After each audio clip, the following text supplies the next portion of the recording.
Nyan turat hai bagamo lengkap ada badinah tapi menyuk han jibi. Assalamualaikum warahmatullahi wabarakatuh.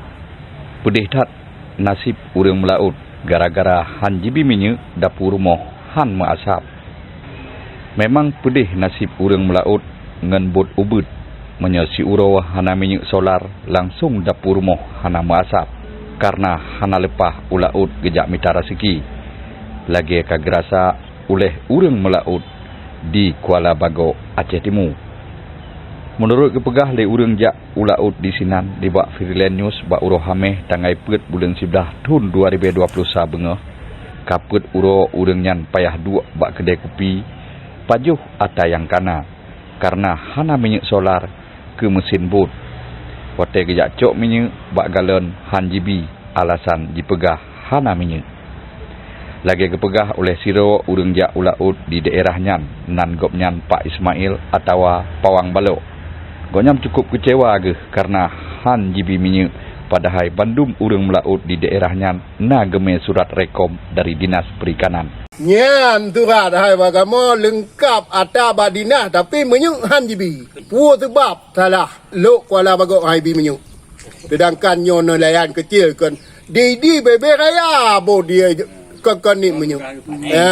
Ni no kerja bagamo ino paling pedih lah mino. Pula masalah Covid. Yang kalau lebih pedih lah mino. Jino getanyo dengar wawancara Freelance News dengan Panglima Laut Luhuk Kuala Bago Zaini Usman.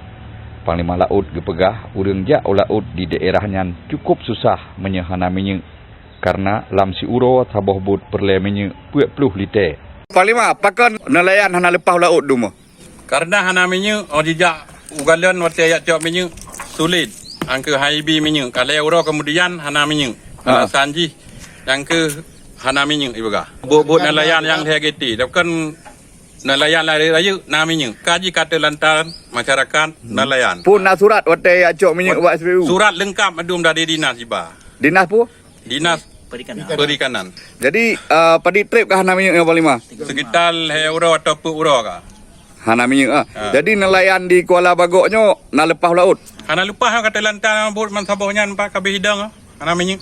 Panglima Laut Luhuk Kuala Bago bak watenyan gelake cit bak pemerintah Aceh Timur begetim pako ke nasib urang jak ulaut bersabi-sabi na minyak solar. Gopnyan gelake bak Kepala Dinas Perikanan Aceh Timur begetim minta solusi masalahnya supaya nelayan nak mangat di mita rezeki. Pemerintah di kabupaten selaku Pak Bupati tolong membantu masyarakat kamu karena kamu hana minyak hana lupa ulaut. Dan Kepala Dinas Perikanan tolong membantu. Harap segera baik sampai terlantar bot di Kuala Bago. Kar hidang kana mumpu urang. Nyo tengah melarat di Covid. Kamu hana lupa ulaut si diwawancara. Cukup pedih masyarakat nelayan. Padi boh nak bot ino Panglima? Sekitar 100 lebih. Di Kuala Bago Untuk Kuala Bago. Bot bot ino? Bot lagi bot nyaring madung.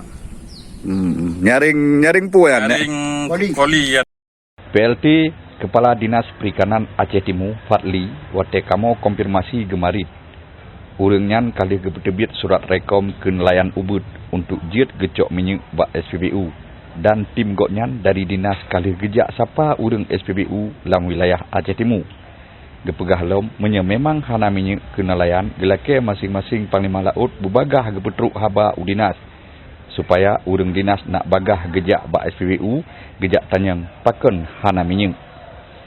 Gopnyan gepegah lom ukurnya dinas akan gepegot pendekatan dengan Pertamina untuk gelake tamah minyak solar ke nelayan ubud yang na di daerah Luhuk Kuala di seluruh Aceh Timur. Habanyo gepesampo oleh Ilyas bin Ismail, Freelance News.